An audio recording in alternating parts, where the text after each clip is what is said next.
Hi, hello and welcome to Mathematical 360. இந்த வீடியோவில் நான் பார்க்க போகிற சப்ஜெக்ட் வந்து பார்த்தீங்கன்னா மேல்நிலை 2ஆம் ஆண்டு 12வது கணிதவியல் இந்த சப்ஜெக்டை பார்க்க போகிறோம். நீங்கள் நான் பார்க்க போகிற சாப்டர் வந்து பார்த்தீங்கன்னா அத்தியாயம் 11 நிகழ்தகவு பரவல்கள். இந்த சாப்டர் தான் நம்ம பார்த்துக்கிட்டு இருக்கோம். நீங்கள் நான் பார்க்க போகிற டாபிக் வந்து பார்த்தீங்கன்னா நிகழ்தகவு அடர்த்தி சார்பு ப்ராபபிலிட்டி டென்சிட்டி ஃபங்க்ஷன். அதாவது நிகழ்தகவு அடர்த்தி சார்புனா என்னன்னு சொல்லி ஆல்ரெடி நம்ம பார்த்துருக்கோம். அந்த வீடியோக்கான லிங்க் டிஸ்கிரிப்ஷனில் கொடுக்குறேன்.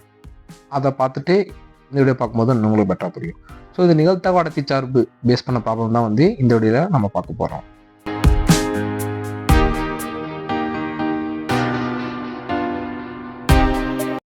எடுத்துக்காட்டு f of x equal to cx square. அதோட லிமிட் வந்து பார்த்தீங்கன்னா 1 less than x less than 4. அதாவது 1 to 4க்குள்ள வேல்யூக்கு வந்து பார்த்தீங்கன்னா அந்த எஃப்எக்ஸோட வேல்யூ வந்து c of x square. எக்ஸின் பிற மதிப்புகளுக்கு அதாவது 1 to 4 தவிர மற்ற என்ன வேல்யூஸ் இருந்தாலும் அதுக்கான வேல்யூ 0. எனும் சார்பு ஒரு அடர்த்தி சார்பு எனில் மாறிலி சியின் மதிப்பு காண்க. ஸோ இந்த சார்பு ஒரு அடர்த்தி சார்பு, அதாவது நிகழ்தகவு அடர்த்தி சார்புங்கிறதா ஷார்ட் ஃபார்மா நிகழ்தகவு அடர்த்தி அவங்களே கொடுத்தாங்க. ஸோ அப்படி அந்த கண்டிஷன் இருக்கும்போது சி மதிப்பு கண்டுபிடின்னு கேட்குறாங்க. மேலும் ஃபர்ஸ்ட் கொஸ்டின் வந்து பார்த்தீங்கன்னா probability of 1.5 less than capital X less than 3.5. So இதுக்கான சொல்யூஷனும். செகண்ட் கொஸ்டின் வந்து பார்த்தீங்கன்னா probability of X less than or equal to 2. Third question பார்த்தீங்கன்னா probability of 3 less than or capital X. So இந்த 3 கொஸ்டினும் solution பண்ணுங்கன்னு கேட்டிருக்காங்க. தீர்வு. ஃபர்ஸ்ட் கொடுக்கப்பட்ட சார்பு நிகழ்தகவு அடர்த்தி சார்பு என்பதால், அதாவது அவங்களும் நிகழ்தகவு அடர்த்தி சார்புன்னு சொல்லிட்டாங்க. ஸோ நம்ம நிகழ்தகவு அடர்த்தி சார்பு வீடியோலேயே பார்த்துருக்கோம். அதோட கண்டிஷன் வந்து பார்த்தீங்கன்னா integral -∞ to +∞ f of x d of x equal to 1. So இந்த கண்டிஷனை ஃபுல்ஃபில் பண்ணாதான் நிகழ்தகவு அடர்த்தி சார்புன்னு சொல்லிட்டு நம்ம பார்த்துருக்கோம். ஸோ அந்த வீடியோக்கான லிங்க் டிஸ்கிரிப்ஷனில் ஆல்ரெடி கொடுத்துருக்கேன். அதை பார்க்கும்போது தான் உங்களுக்கு எப்படி இது வந்துச்சுன்னு சொல்லி புரியும். ஸோ இப்போ -∞ to +∞ வந்து பார்த்தீங்கன்னா அவங்க வேல்யூஸ் கொடுத்துட்டாங்க. அதாவது இதுதான் வேல்யூஸ்ன்னு சொல்லி கொடுத்துட்டாங்க அந்த லிமிடேஷனுக்கு. ஸோ அப்போது நம்ம இந்த ஃபார்முலாவை வந்து இன்னும் எக்ஸ்பென்ஷன் பண்ணுறோம்.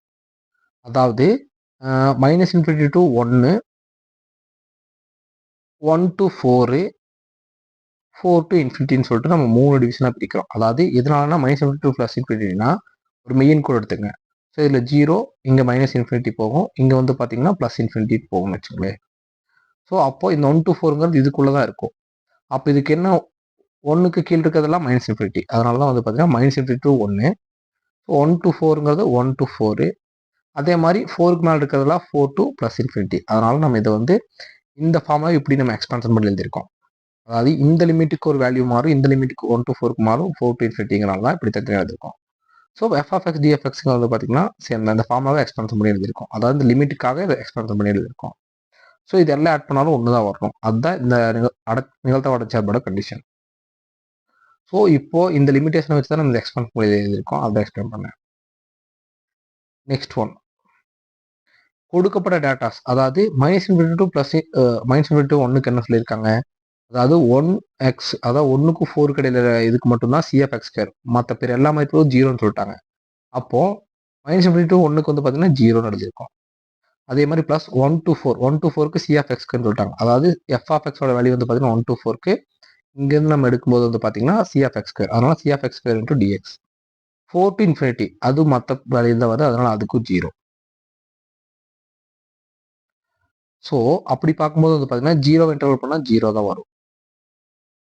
அதே மாதிரி இதை வந்து c of x square வந்து இன்டெக்ரல் பண்ணுறாங்க. அதாவது இன்டெக்ரலில் வந்து பார்த்தீங்கன்னா இன்னும் நம்ம அந்த சாப்டர் பார்க்கலாம். இன்டெக்ரல் பார்க்கும்போது இன்னும் இன்டெப்த்தாக பார்க்கலாம். ஸோ இன்டெக்ரல் x into dxன்னு ஒரு ஃபார்ம் இருக்குன்னு வச்சுங்களேன். அதுக்கு என்ன எழுதுவாங்கன்னா x ஸ்கொயர், அதாவது xn+1, அங்கே என்ன பவரில் இருக்கோ அதுக்கு பவருக்கு மேலே +1 போட்டு டிவைட் பை அந்த ஆட் பண்ண நம்பரை கீழே கொண்டு வந்து எழுதணும். இதை சிம்பிளை பண்ணுறாங்க. அதாவது கான்ஸ்டன்ட் வேல்யூ வந்து பார்த்தீங்கன்னா இன்டெக்ரல் நம்ம கன்சிடர் பண்ண வேண்டியதில்லை, அதனால் வெளியே எடுத்து வச்சுருக்காங்க சின்னு சொல்லிட்டு. ஸோ இப்போ என்ன பண்ணுறாங்க, x⁴n+1னா x ஸ்கொயர். ஸோ அப்போ x ஸ்கொயர்னு என்ன வரும், நம்ம ஃபார்முலா படி வந்து பார்த்தீங்கன்னா x ஸ்கொயர்னு x2+1னா 3. அந்த 3யும் கீழேயும் போடணும்னு சொல்லியிருக்கேன். அதனால தான் x³ / 3. ஸோ க்ளோஸ் ப்ராக்கெட் போட்டு 1 to 4, ஏன்னா இந்த எக்ஸோட வேல்யூ வந்து பார்த்தீங்கன்னா இந்த 1 to 4க்குள்ளே மட்டும்தான் நம்ம எடுத்துருக்க லிமிடேஷன், அதனால 1 to 4. இங்கே 0ன்னு சொல்லிட்டாங்க, அதனால 0 இது ஈக்குவல் டு 1 ஃபார்முலா வரும்.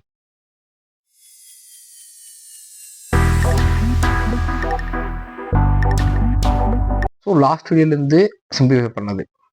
ஸோ அந்த ஃபார்முலா இப்போ நீட்டாக எழுதுறவங்களுக்கு பார்த்தா புரியும். இன்டகரல் எக்ஸ் டிஎக்ஸ் ஃபார்முலா வந்து பார்த்தீங்கன்னா எக்ஸ் பவர் n+1, அதாவது n+1 டிவைட் பை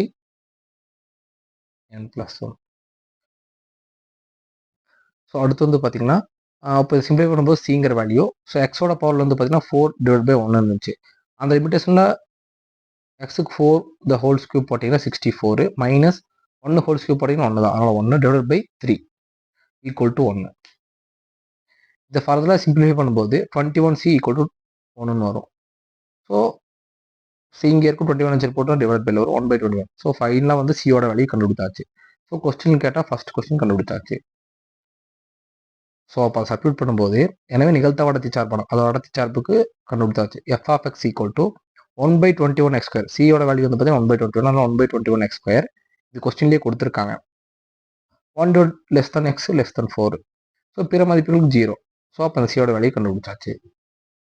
ஸோ இந்த f of xங்கிறது வந்து பார்த்தீங்கன்னா ஒரு கிராஃப் ஃபார்மேஷனில் ஃபார்ம் ஆகும். அதாவது பார்த்தீங்கன்னா இந்த மாதிரி ஃபார்ம் ஆகும். ஸோ இந்த f of x 121x²க்கு கிராஃப் போட்டிங்கன்னா இந்த மாதிரி ஒரு கர்வ் தான் உங்களுக்கு வரும். ஓகேவா? நம்ம கொடுத்துருக்க லிமிடேஷன் வந்து பார்த்தீங்கன்னா 1 to 4 தான். அதனால நம்ம இங்கே 2 வெர்டிகல் லைன் போட்டு இதை மட்டும் நம்ம கவர் பண்ணிக்கிறோம். ஸோ இந்த கிராஃப் எப்படி இப்படி வருதுன்னு பார்த்தீங்கன்னா நம்ம ஆல்ரெடி வீடியோ போட்டிருக்கோம். 10th எப்படி கிராஃப் ஜென்ரேட் பண்ணணும் f of xன்னு ஒன்று கொடுத்துட்டாங்கன்னா அந்த வீடியோக்கான லிங்க் டிஸ்கிரிப்ஷனில் கொடுக்கணும். அதை பார்த்தீங்கன்னா புரியும் எப்படி இந்த கிராஃப் உங்களுக்கு ஜென்ரேட் ஆகுதுன்னு சொல்லி. ஸோ இதுதான் f of x நிகழ்த்தவு நிறை சார்புக்கான கிராஃப். ஸோ 1 to 4 லிமிடேஷன் நம்ம இதுக்குள்ள மட்டும் எடுத்திருக்கோம். ஸோ இது பரப்பளவும் நம்ம கண்டிஷனில் சொன்ன மாதிரி 1 தான் வரும். எக்ஸ் அதாவது எக்ஸ் ஆக்சிஸ்ல எக்ஸும் ஒய் ஆக்சிஸ்ல f of x எடுத்திருக்கோம்.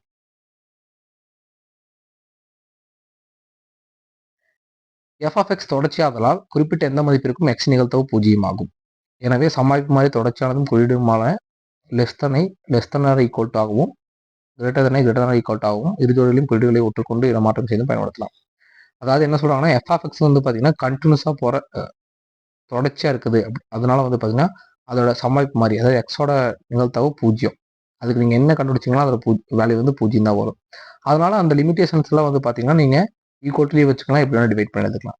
ஸோ இதோட எக்ஸ்பிரஷன் என்னன்னா, ஃபார் எக்ஸாம்பிள் இப்படி ஒரு லிமிடேஷன் கொடுக்குறாங்க ப்ராபர்ட்டிக்குன்னா அதை வந்து பார்த்தீங்கன்னா இதுலேயும் ஈக்குவல் டு போட்டுக்கலாம், இல்லை இந்த இடத்துல ஈக்குவல் டு போட்டுக்கலாம், இது ரெண்டுக்குமே ஈக்குவல் டு போட்டு யூஸ் பண்ணிக்கலாம்.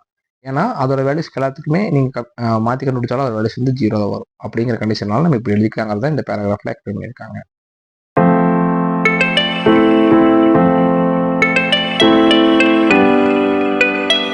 First question, probability 1.5 less than capital X less than 3.5. இப்போ லாஸ்ட் ஸ்லைடில் பார்த்த மாதிரி ஸோ இதை வந்து நம்ம இப்படி எழுதிக்கலாம். ஸோ இந்த மாதிரி லெஸ் நாட் ஈக்குவல் எழுதிக்கலாம். ஸோ அப்படி இருக்கும்போது இதை நம்ம எப்படி எக்ஸ்பிளைன் பண்ணி எழுதியிருக்கோம்னா இந்த ப்ராபர்ட்டிக்கு வந்து பார்த்தீங்கன்னா integral 1.5 into 3.5 f of x into dx. So இந்த ரெண்டு லிமிடேஷனுக்கு மட்டும் தான் அவங்க கேட்டிருக்காங்க கொஸ்டின். ஸோ நமக்கு f of x dx default ஃபார்மாக நமக்கு ஆல்ரெடி தெரியும். ஸோ இந்த ஃபார்முலாக்கான டயக்ராம் வந்து இப்படி தான் வரும். அதாவது f of xல வந்து பார்த்தீங்கன்னா நம்ம 1.5 3.5 இந்த ரெண்டு லிமிடேஷன் தான் கண்டுபிடிக்கிறோம்.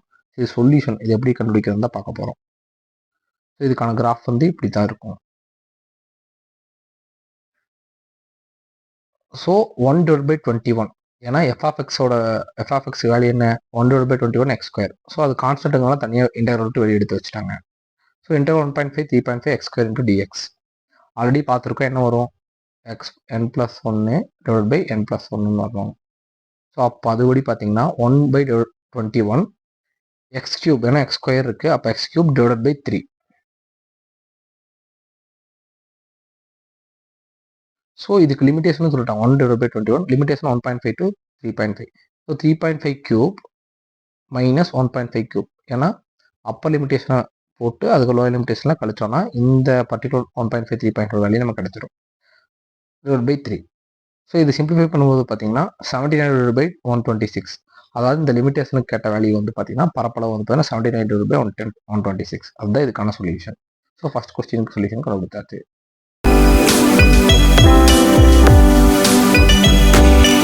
செகண்ட் கொஸ்டின், அதாவது probability of capital X less than or equal to 2. Less than or equal to 2னா 2 இல்லை 2 விட குறையதாக இருக்குன்னு அர்த்தம். அப்போ அதை நம்ம ஃபார்முலா எக்ஸ்பிளைன் பண்ண எப்படி வருது பாருங்க. மைனஸ் இன்ஃபினிட்டி அந்த மெயின் கோடே போட்டு வச்சுக்கோங்க. இது 2னா 2 இல்லை 2 விட கம்மியான்னு சொல்லியிருக்காங்க. ஸோ கம்மியான மைனஸ் இன்ஃபினிட்டி. அதனால் மைனஸ் இன்ஃபினிட்டி 2 அப்புறம் F of X into D of X. இதை வந்து பார்த்தீங்கன்னா minus infinity 1 F of X into D of X plus 1 2 F of X into D of எக்ஸ்ன்னு தனியாக ஸ்ப்ளிட் பண்ணி எழுதியிருக்கோம். ஸோ இதுக்கும் அந்த சார்ட் ப்ரிப்ரேஷன் பண்ணிங்கன்னா இந்த மாதிரி தான் வரும். அதாவது 1 to 2ல் தான் லிமிட்டேஷன் கேட்டிருக்காங்க. நம்ம ஆல்ரெடி பார்த்துருக்கோம். அந்த எக்ஸ்ட்ரா வேல்யூ வந்து பார்த்தீங்கன்னா 1 இல்லை 2வாக தான் இருக்கும்னு சொல்லி.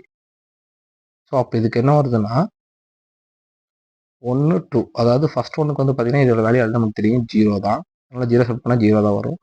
1 to 2க்கு நமக்கு ஆல்ரெடி எஃப் ஆஃப் எக்ஸ் தெரியும். அதாவது 125 X square.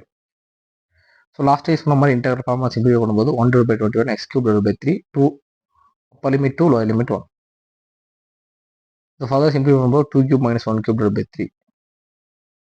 So final solution வந்து பார்த்தீங்கன்னா 7/63. அதாவது less than or equal to 2ல் வந்து பார்த்தீங்கன்னா ஃபைனல் சொல்யூஷன் பார்த்தீங்கன்னா 7/63.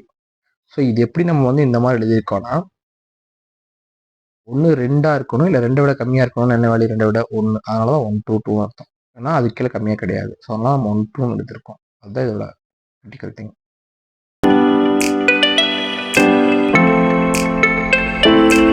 தேர்ட் கொஸ்டின், ப்ராபிலிட்டி 3 லெஸ் தென் எக்ஸ். ஸோ இப்போ லெஸ் தென் எக்ஸ்னா மெயின் கோடு பார்த்துங்க, இதுக்கு 3 தான்.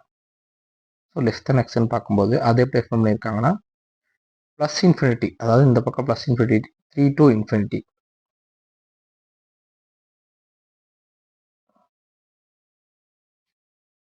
அதாவது இதை விட எக்ஸ் ஜாஸ்தியாக இருக்கனால தான் அப்போ என்ன ப்ளஸ் சைட் தான் போகும்.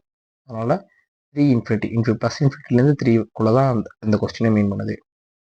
ஸோ அப்போ இதை ஃபர்தராக எக்ஸ்பிளைன் பண்ணி போகும்போது இந்த ஃபார்முலாவுக்கு வந்து பார்த்தீங்கன்னா இதுதான் டயக்ராம் இப்படி தான் வரும். அது 3 to 4. அதாவது 3 இல்லை 3 விட பெருசாக இருக்கணும்னு என்ன நம்ம கொடுத்துருக்க லிமிடேஷனில் 3 விட பெருசுனா 4 தான். அதனால தான் 3 4 F of X into D F X plus 4 to infinity of F of X into டிஎக்ஸ்ன்னு சொல்லிட்டு ஸ்ப்ளிட் பண்ணி எழுதியிருக்கோம். அப்போ 3யும் 4, அப்போ 3 4 சொல்யூஷன். ஏன்னா 4 இன்ஃபினிட்டிக்கு நம்ம already 3 F of X value 0. 3 to 4க்கு தான் வந்து பார்த்தீங்கன்னா 1/21 எக்ஸ் ஸ்கொயர். இந்த ஃபர்தராக சிம்பிளிஃபை பண்ணும்போது 1/21 X cube / 3 4/3. So upper limit lower limit போட்டு எல்லாம் சிம்பிளிஃபை பண்ணும்போது 37/63. இதுதான் வந்து பார்த்தீங்கன்னா ஃபைனல் சொல்யூஷன். ஸோ இவங்க கேட்ட கொஸ்டின், அதாவது நீங்கள் இதை அண்டர்ஸ்டாண்ட் பண்ணிக்கிறது தான். அதாவது கொஸ்டினில் ப்ராபிலிட்டி 3 greater than எக்ஸ், அதாவது இந்த சமாளிப்பு மாதிரியோட வேல்யூ வந்து பார்த்தீங்கன்னா 3 இல்லை 3 விட அதிகமாக இருக்கணும் அப்படிங்கிறது தான். ஸோ அப்போ என்னன்னா 3 விட அதிகம் வந்து இன்ஃபினிட்டி ப்ளஸ் இன்ஃபினிட்டி வரைக்கும் போகலாம்.